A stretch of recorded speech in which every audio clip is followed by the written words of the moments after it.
everybody, and welcome back to my channel, sushidragonmaster, and today I'm going to talk about Zenith.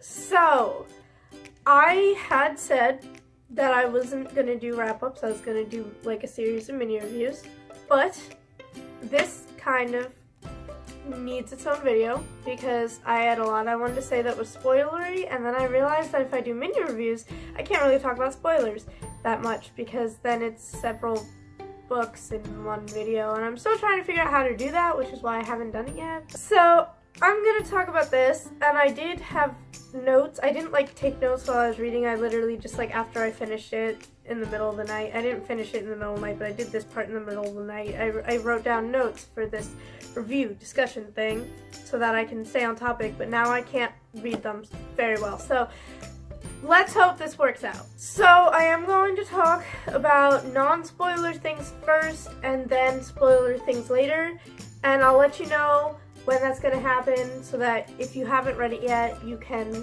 leave and not be spoiled, because I don't want to spoil you. This book is falling out of the dust jacket. So one of the things I really wanted to talk about before going into my thoughts was the fact that it wasn't really marketed in the way that I feel like it should have been, because it's sold as a book about space pirates and there's like this all-female crew and like that's the big thing, and so I don't know what I was expecting. I was just like, okay, space pirates, I mean, what?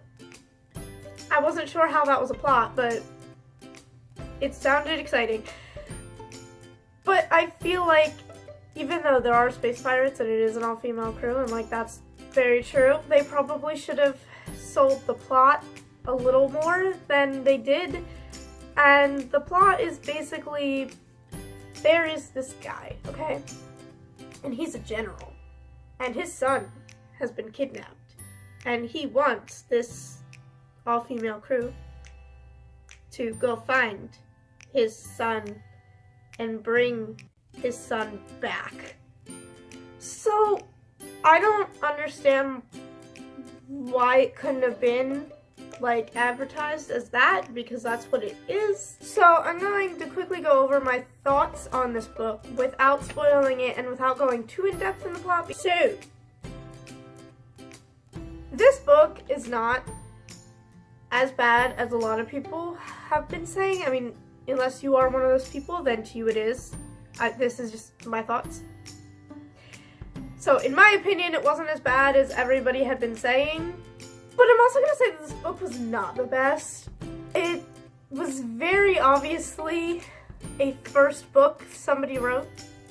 Obviously Sasha, because this is the first book she ever wrote. She did write it with Lindsay Cummings, but their writing kind of merges together so well that it looks like one person. So the beginner writer aspects really pop out very easily.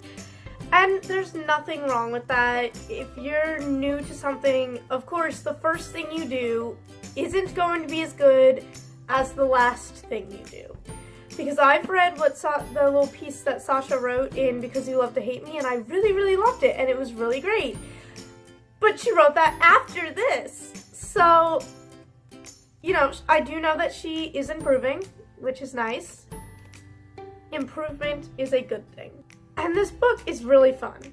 It was just a fun time. Lots of fun things happened. There's nothing wrong with being a fun book just to read for fun.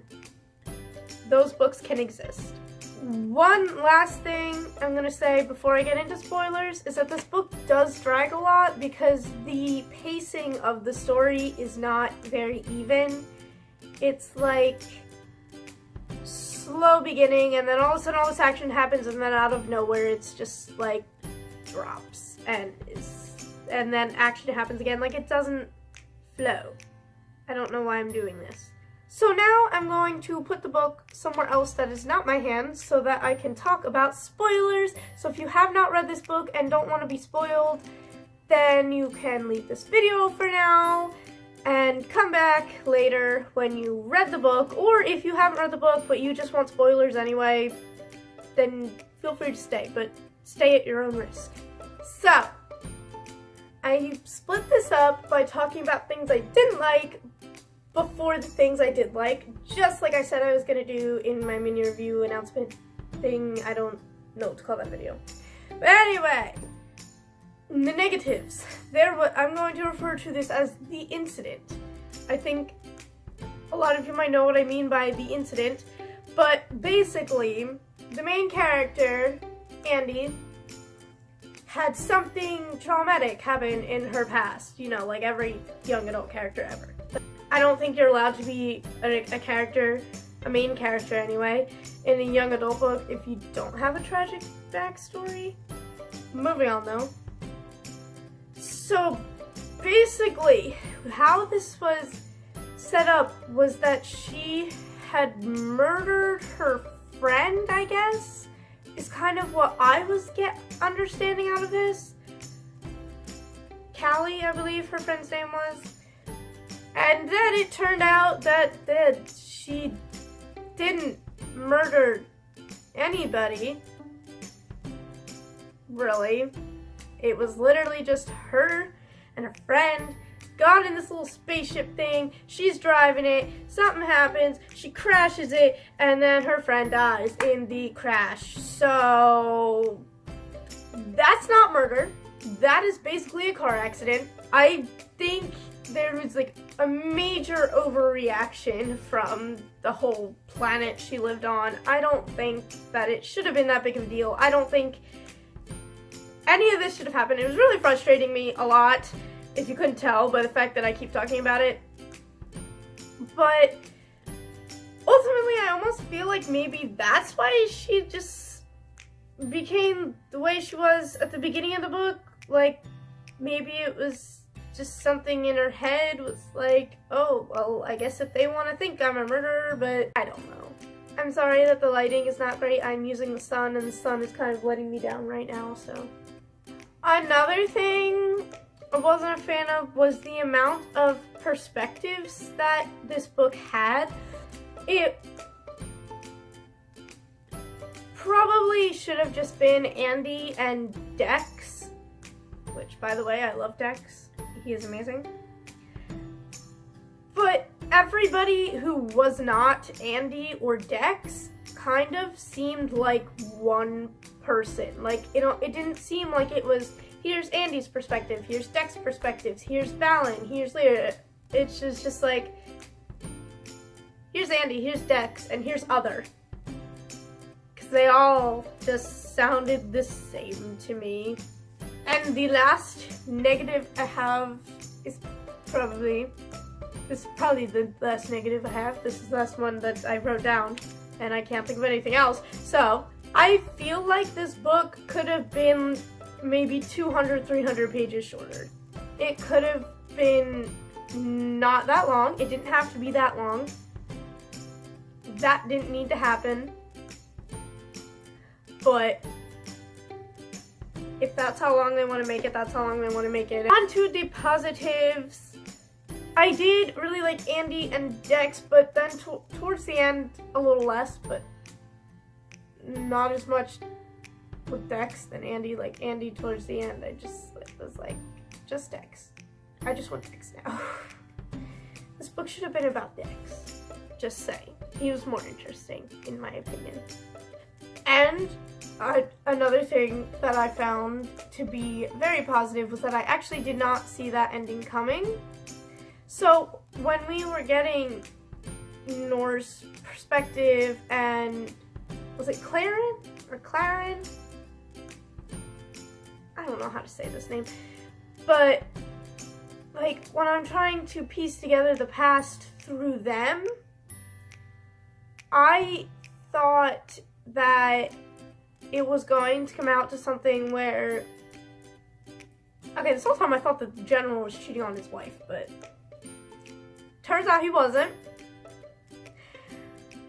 And I thought that the kid that the general and Claren had together was Callie, and that the accident wasn't really an accident. It was something that like Nora caused on purpose because she was like mad about the fact that Callie existed or something.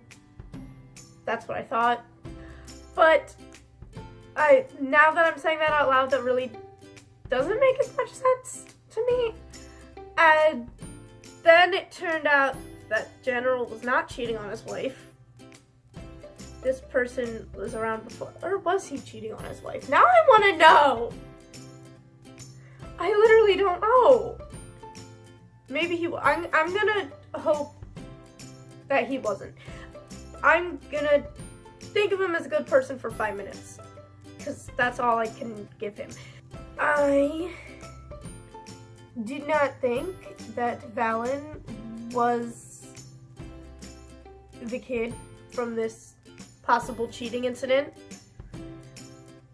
And just, I guess, I don't know, usually when things like this happen in young adult books where like the one kid, typically fantasy sci-fi, if there's like the one kid that like isn't really the son or daughter of one of the parents, and they usually hate the kid, but his mom, who's not really his mom, I guess, I don't know, I'm confused right now, didn't hate him, so it messed with my head because it was like breaking that whole thing that I'm used to.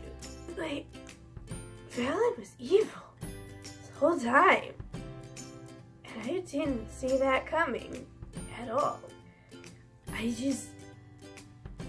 It blew my mind, and I don't know why I did that. Usually I do that for mind blow, but it just blew my mind that much. So, in the end, I gave this a 3.5 out of 5, because was it the best? Not really. It kind of felt like Throne of Glass, but if it was sci-fi and kind of not as good as Throne of Glass, and yeah, but ultimately it wasn't that bad. So yeah, that was my thoughts on Zenith by Sasha Ellsberg and Lindsay Cummings. Comment down below and let me know what your thoughts are on Zenith. Did you agree with me? Did you disagree with me? Don't forget to subscribe because I upload videos. I try to upload videos twice a week. Doesn't always work out that way, but that's my goal. And I will see you guys next time. Bye!